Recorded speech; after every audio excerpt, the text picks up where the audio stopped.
तुमादिदेवा पुरुषा पुराणा तुमस्य विश्वस्य परम विधानम वेत्तास्य वेद्यम च परम च धाम त्वया ततं विश्वमनन्तरु वायु यमः अग्निवर्णः शशाङ्कः प्रजापतिस्त्वं प्रपितामहस्य नमो नमस्तेस्तु सहस्रकृत्वा पुनश्च भूयोऽपि नमो नमस्ते पुनश्च भूयोऽपि नमो नमस्ते। आज का हमारा जो विषय है वह कोष से संबंधित है। शास्त्रों में 5 प्रकार के कोष का वर्णन आता है, जिसे अन्नमय कोष, मनोमय कोष, प्राणमय कोष, विज्ञानमय कोष और आनंदमय कोष कहा जाता है। पहला है अन्नमय कोष। ये शरीर चूंकि अन्न से उत्पन्न होता है, इसलिए इसे अन्नमय कोष कहते हैं। इस शरीर के धर्म में स्पष्ट कहा जाता है कि ये मानव शरीर अन्न से ही जीवित है और इसके अभाव में इसका विनाश हो जाता है। यदि मनुष्य शरीर को अन्न न मिले तो समय के साथ वो नष्ट हो जाएगा।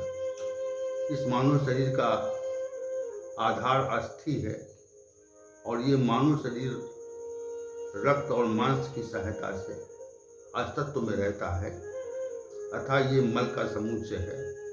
इसकी प्रतीति जन्म के पश्चात तथा मृत्यु के पूर्व होती है, परंतु ये विनाशी अनित्य और क्षणिक शरीर में रोग, अहंकार बुद्धि से लोग ग्रस्त रहते हैं।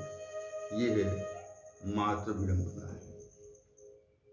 दूसरा है प्राणमय कोष। प्राण को ही प्राणमय कोष कहा जाता है, जिसकी इंद्रियां, जिसका आधार इंद्रियां हैं, अथवा प्राणमय कोष के बारे में ये कहा जाए ये प्राणमय कोष इंद्रियों से रहित है। प्राण को अज्ञानी लोग आत्मा मान लेते हैं, परंतु ये वास्तविकता से परे तथ्य है। प्राण का कार्य श्वास प्रश्वास है और ये श्वास और प्रश्वास की प्रक्रिया स्वतः और स्वाभाविक रूप से होती है। तीसरा मनोमय कोष है। श्रोत, नेत्र, रसना, प्राण और त्वचा, उसके स्वामी मन को मनोमय कोष से विभूषित किया जाता है।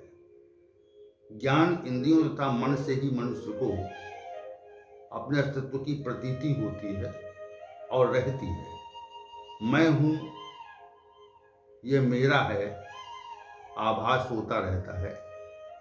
ये मनोमय कोष के कारण होता है। चौथा है विज्ञानमय कोष। विज्ञानमय कोष उपयुक्त प्रकार से ज्ञानेंद्रियों तथा मन से प्रबल बुद्धि के समूह को विज्ञानमय कोष कहते हैं। इस विज्ञानमय कोष से मनुष्य को कर्तापन का आभास होता है। यही मनुष्य के पुनः पुनः संसार में जन्म लेने और मृत्यु होने का कारण होता है। चौथा है आनंदमय कोष। आनंद आत्मा का गुण है। जब इसका गुण से संयोग हो जाता है तो इस प्रकार की वृत्ति प्रकट होती है। यही वृत्ति आनंदमय कोष कही जाती है। मनुष्य को आनंदमय कोष के कारण ही प्रसन्नता, प्रियता और सुख का आभास होता है।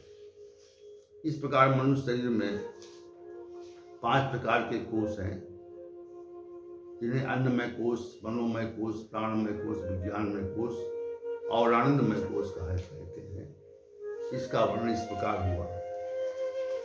अब कर्म के प्रकार पर भी हम थोड़ी दृष्टि डालेंगे। भगवत गीता में कर्म के 3 प्रकारों का उल्लेख है, जिन्हें कर्म, विकर्म और अकर्म कहते हैं। इन 3 प्रकार के कर्मों का उल्लेख अनेक मनीषियों ने किया। पहला जो कर्म है, शास्त्रों में जिन कर्मों को करना उचित कहा गया और जिन कर्मों का परिणाम शुभ होता है, उन कर्मों को कर्म कहा जाता है। इस कर्म के आचरण से कर्ता को दुख की प्रतीति नहीं होती, कर्म ही कर्तव्य है, ऐसी शास्त्र की आज्ञा है। जैसे अपने परिवार के पालन पोषण हेतु हम अनेक प्रकार के कर्म, शास्त्र, विधि, व्यापार, पूजा, उपासना आदि कर्म करते हैं, ये सभी कर्म में सम्मिलित हैं। कर्मों के अनेक प्रकार के शास्त्रों में वर्णन किया गया है, जैसे नित्य कर्म, नैमित्तिक कर्म आज उनकी व्याख्या अन्य प्रसंगों में की जाएगी। दूसरा विकर्म है, जो कर्म मनुष्य को नहीं करने चाहिए, अर्थात जिन कर्मों का निषेध शास्त्रों में किया गया है, उन कर्मों को विकर्म कहा जाता है। जैसे मदिरा मांस का सेवन करना, किसी की संपत्ति को बलपूर्वक हड़पने का प्रयास करना, किसी को प्रताड़ित करना अथवा किसी की हत्या कर देना, इन कर्मों का परिणाम अंततः भयंकर होता है और मनुष्य को अंत में नीच और नारकी योनियों में ये विकर्म ही ले जाते हैं। तीसरा अकर्म है, जिन कर्मों का परिणाम नहीं होता, अर्थात जो फल की आकांक्षा के बिना किए जाते हैं और जिनमें स्वार्थपरता का अभाव रहता है और मनुष्यों की मुक्ति का आधार अकर्म ही होते हैं, इन कर्मों को अकर्म कहा जाता है। ये विशेष साधक साधना की उच्च अवस्था में जाकर कर पाते हैं। अकर्म की विशिष्ट है जो मुक्ति का साधन होते हैं। फल की दृष्टि से कर्म भी तीन प्रकार के माने जाते हैं। फल की दृष्टि से पहला तो क्रियमाण कर्म है, दूसरा संचित कर्म है और तीसरा प्रारब्ध कर्म कहा जाता है। श्री भगवान ने भगवद गीता में गहना कर्मणो गति अर्थात कर्म की गति गहन है ऐसा कहा है। इसका अभिप्राय यह है कर्म की भी गति होती है, उसका परिणाम भी गहन होता है, इसलिए कर्म के परिणाम की गति भी गहन है। मनुष्य को क्या कर्म करना चाहिए, क्या नहीं करना चाहिए, इस तथ्य को निश्चित करने में मनीषी जन भी कभी संशय से भर जाते हैं, ग्रस्त हो जाते हैं। इसलिए श्री भगवान ने कहा कर्म की गति गहन है, ऐसा कहा। इस प्रकार कर्म के परिणाम की गति भी गहन है। इसका अभिप्राय ये कि किस कर्म का क्या परिणाम होगा, ये भी निश्चित रूप से जाना जा पाना असंभव है। किस कर्म का क्या परिणाम होगा, कब होगा, ये जान पाना नितांत असंभव ही है। हम सभी के प्रति कहते हैं कि देखो उस व्यक्ति ने अमुक गलत कार्य किए तो उसका अंतिम परिणाम बहुत भयानक हुआ, परंतु ये सब एक अनुमान ही है। इसलिए हमें शास्त्र के आदेश को जानकर उसके पालन का उपाय करना चाहिए। क्रियमाण कर्म, अभी इस समय जो वर्तमान में जो कर्म हम कर रहे हैं वे सभी क्रियमाण कर्म के अंतर्गत आते हैं। उनका परिणाम हमें भविष्य में प्राप्त होगा ऐसा निश्चित है। इसलिए वर्तमान समय में किए जाने वाले कर्मों को क्रियमाण कर्म कहा जाता है। दूसरे संचित कर्म, असंख्य जन्मों में किए गए कर्म अथवा भूतकाल में किए गए कर्मों को संचित कर्म कहा जाता है। ये संचित कर्म कब परिणाम देंगे, इस संबंध में जाना जा पाना भी असंभव है। संचित कर्म निश्चित ही परिणाम देते हैं और ये परिणाम ईश्वरीय व्यवस्था के अधीन हमें प्राप्त होता है।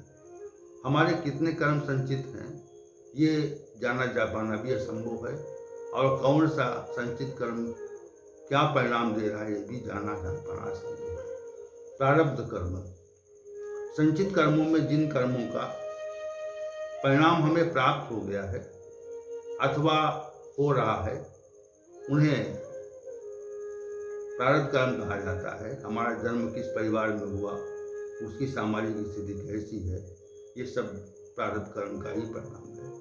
आपने देखा हो किसी व्यक्ति का जन्म अत्यंत गरीब परिवार में होता है और किसी व्यक्ति का जन्म अत्यंत श्रीमान और घरों में अच्छे परिवार में होता है, ये है। और किसी का दुष्कर्म की मनुष्यों के समुदाय में हो जाता है, ये सब संचित कर्मों के परिणाम से ही होता है। जो कर्म परिणाम प्रकट कर रहे हैं उसे प्रारब्ध कर्म कहा जाता है। इस प्रकार आज के सत्र में कोष और कर्मों के विभिन्न प्रकार के संबंध में चर्चा हुई।